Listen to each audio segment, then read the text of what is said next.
welcome to Geek Out with me. I'm Sayaka, and today I'm absolutely thrilled because we have two very special guests joining us. Thank you so much. Hey. こんばんは。こんばんは。お名前はSasha です。Manon です。Sasha and Manon. They traveled from France all the way to Japan, completely overland without any airplanes. My question is, how and why? Because I've never heard we can go to France without taking any airplanes. Today I'm really happy to and also curious about listening what kind of journey you guys take. No flights, just trains and maybe buses?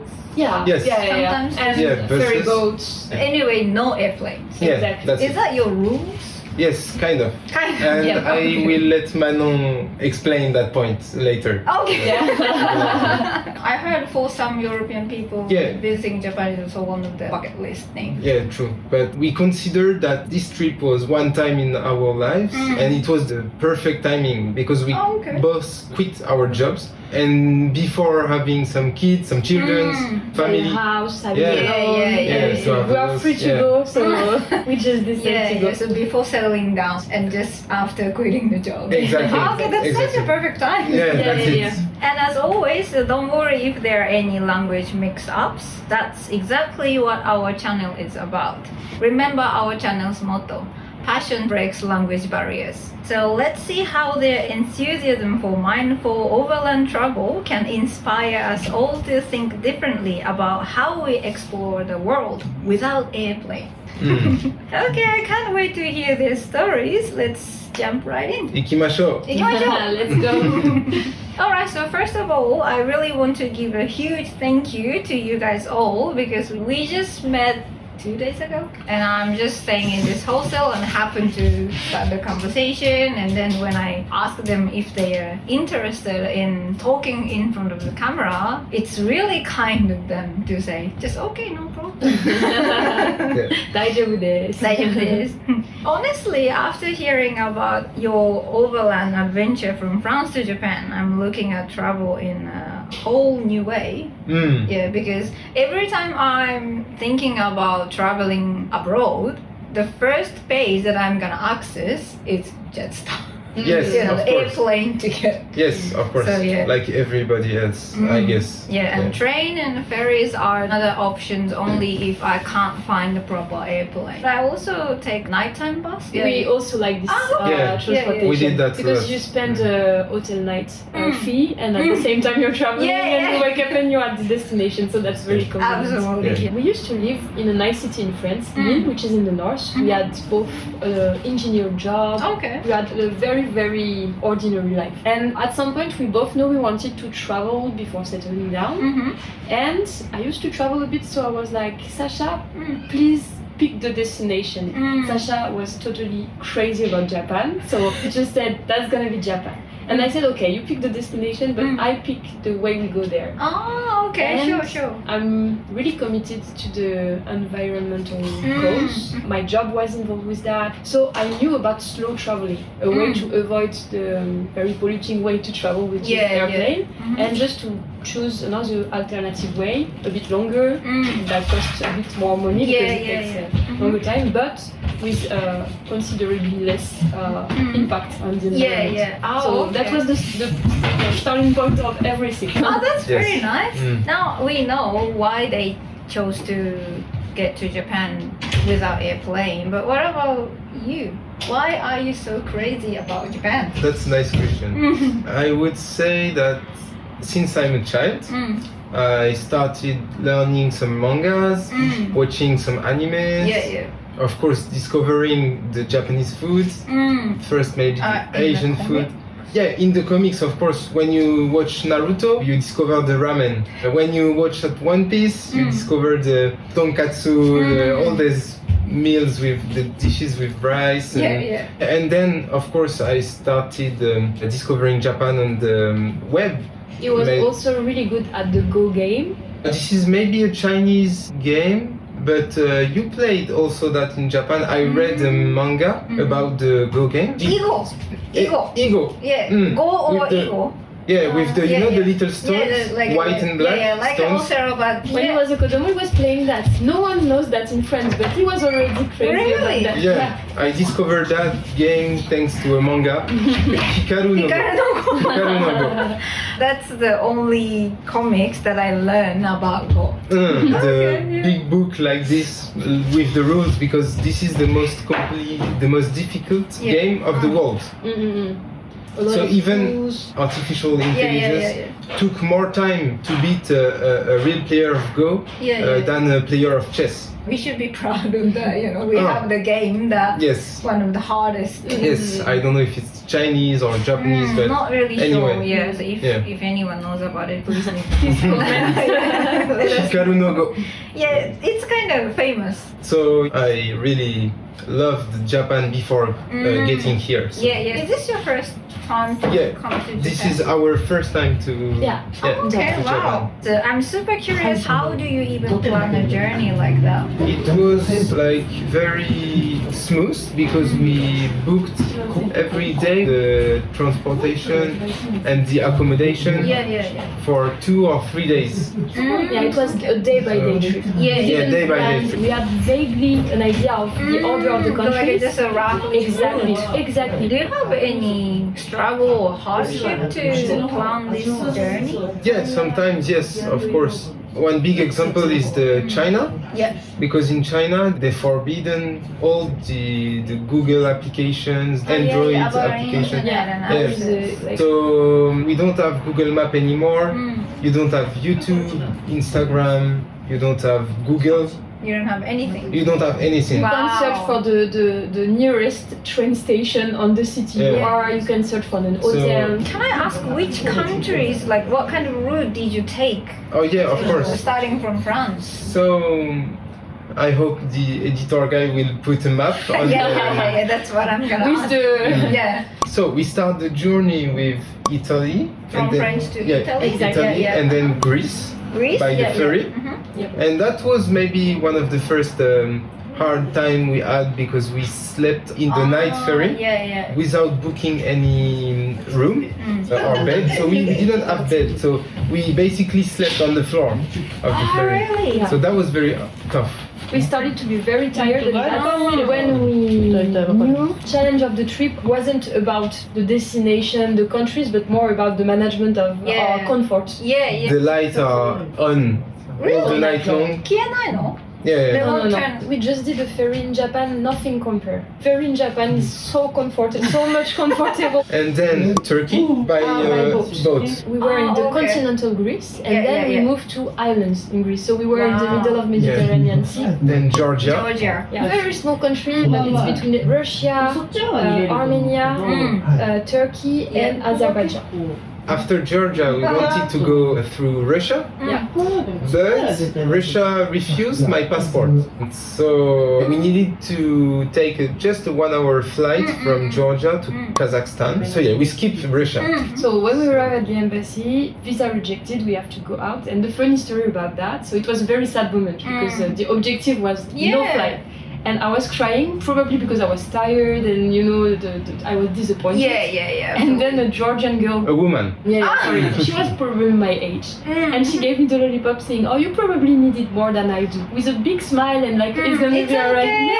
And I was like, "Oh, that's so nice." That was cool. Oh, that's very nice. Always you can find a nice thing in a hard time. Yes. Exactly.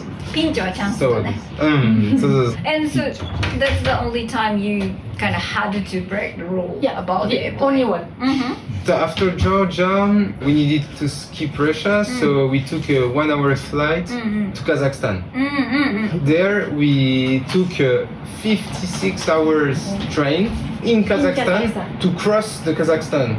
So big. You can look at the map. Yeah. We need to stay 3 days in the train to cross the Kazakhstan. Without any stops? They just stopped to let the new passengers come in. What about the sightseeing in that country? Is that too difficult? The train is not like high-speed train, so we had plenty of time to see the landscape. Okay. Yeah. Getting to the last, this is the main city of Kazakhstan, Almaty.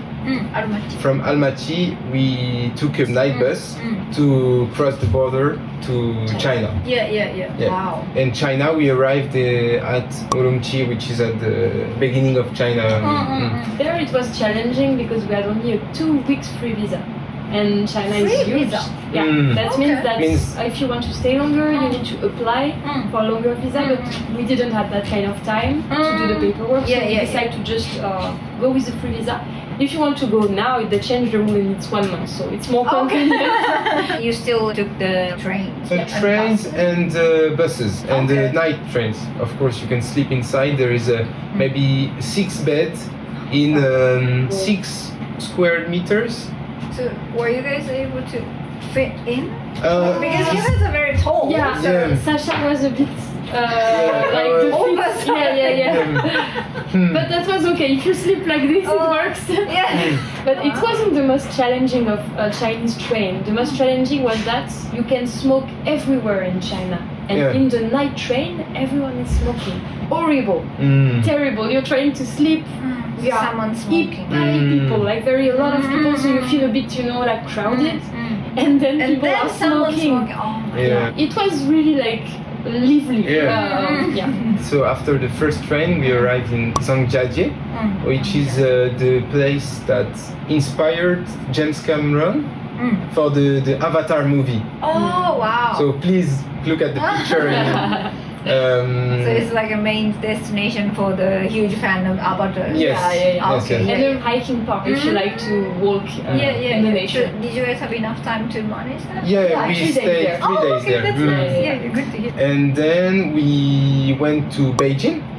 We spent how many? 2 days? Just 1 night in Beijing. One night in Beijing. And then we had to take the ferry boat to South Korea. South Korea? Okay. And then ferry from South Korea to Japan. That was a little bit hard to book the ferries because you can't book the ferry online. You need to get to the port. But actually we had no cars or no way to also, reach it was Sunday, so all the regular offices were closed.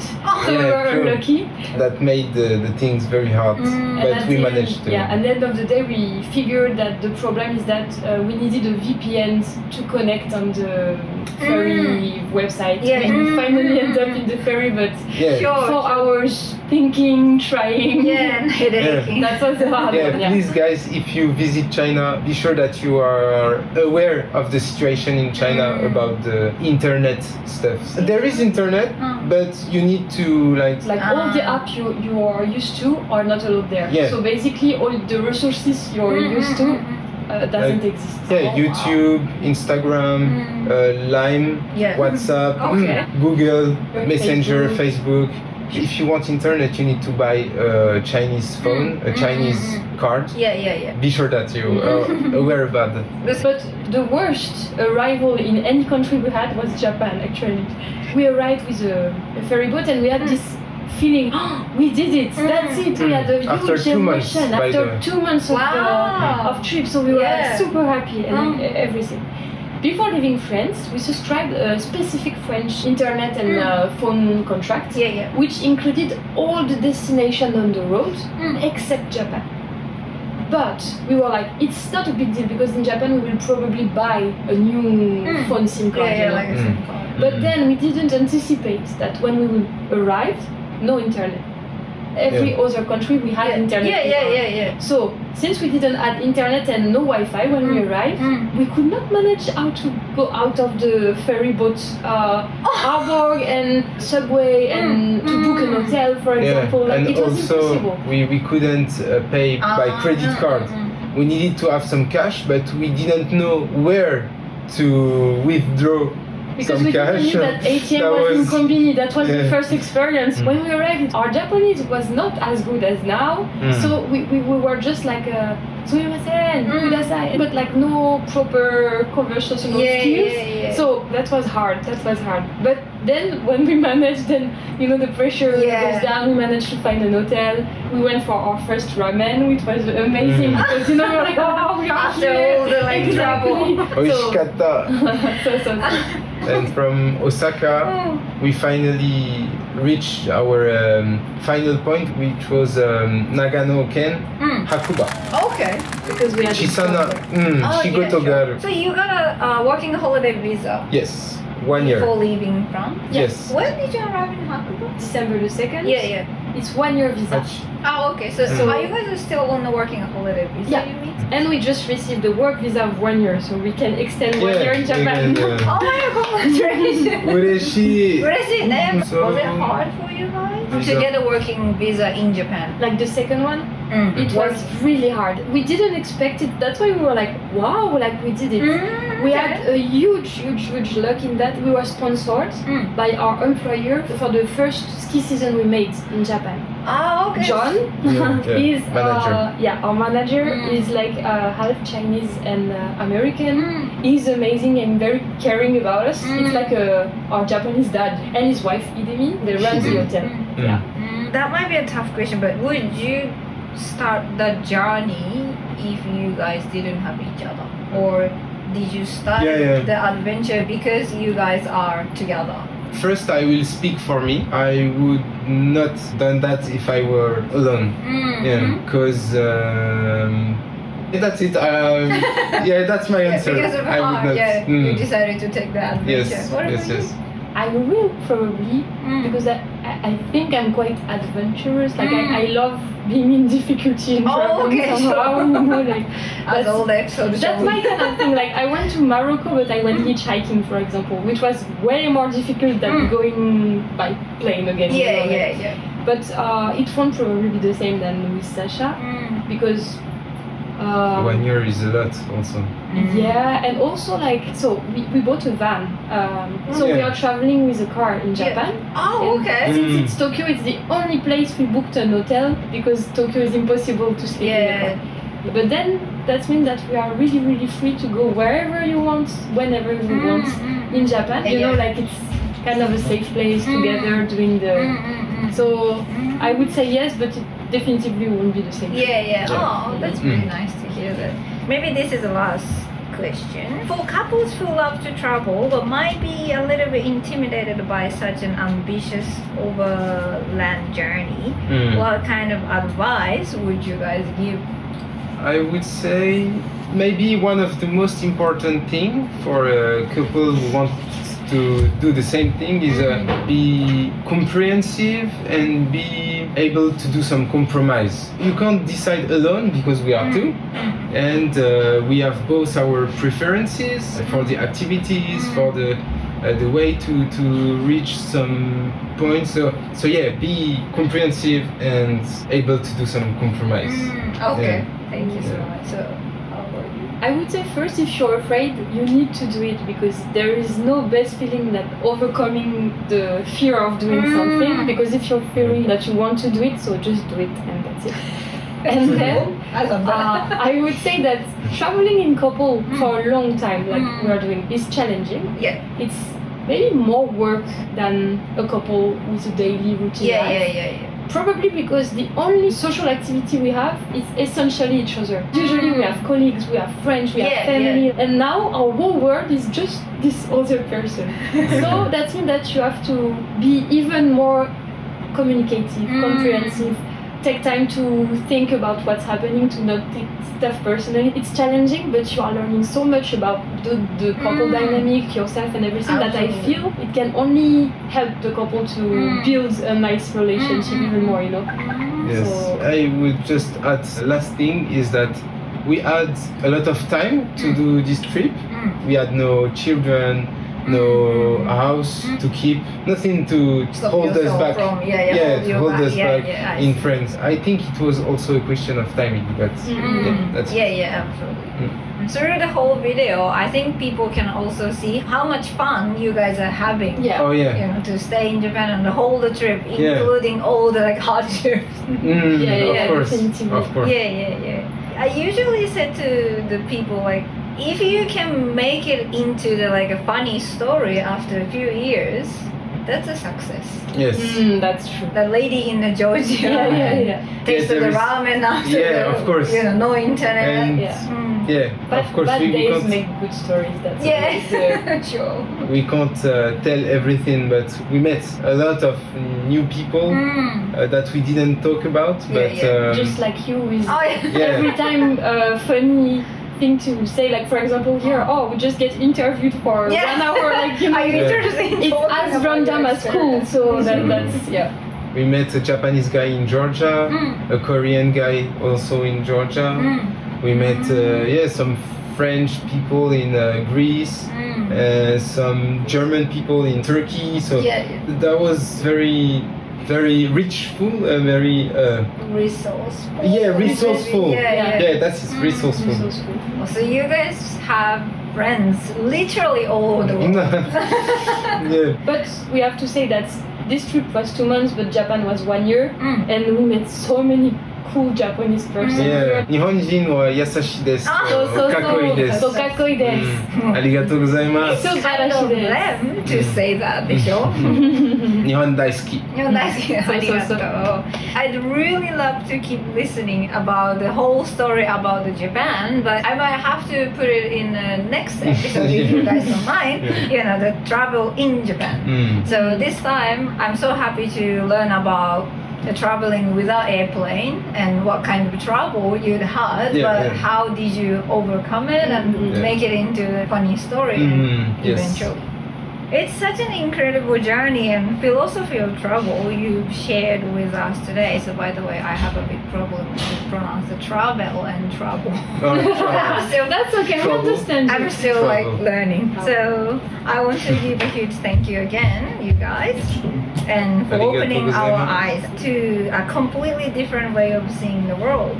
So what did you guys all think? Have you ever thought of traveling all over the world without taking airplane?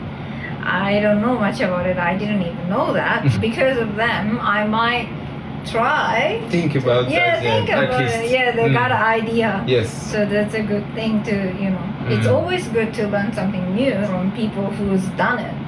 Of course. That's the best way to learn, I think. All right. So please let us know in the comments if this inspired you to consider taking the slower route on your next adventure. Or if you have your own slow travel experiences to share, please leave the comment. So don't forget to subscribe if you want to see more passionate people sharing what they love. And who knows, maybe we'll have them back to talk about their Japanese learning journey or maybe traveling in Japan next time. So remember, when you are truly passionate about something, whether it's mindful travel or anything else, that enthusiasm has a way of breaking the language barrier. So even through any barriers, including language ones. So thank you for watching Geek Out with me. Until the next time, safe travels everyone. 気をつけてください。気をつけてください。Yeah. However fast or slow you chose to go. Alright, thank you. ありがとうございました。またね。またね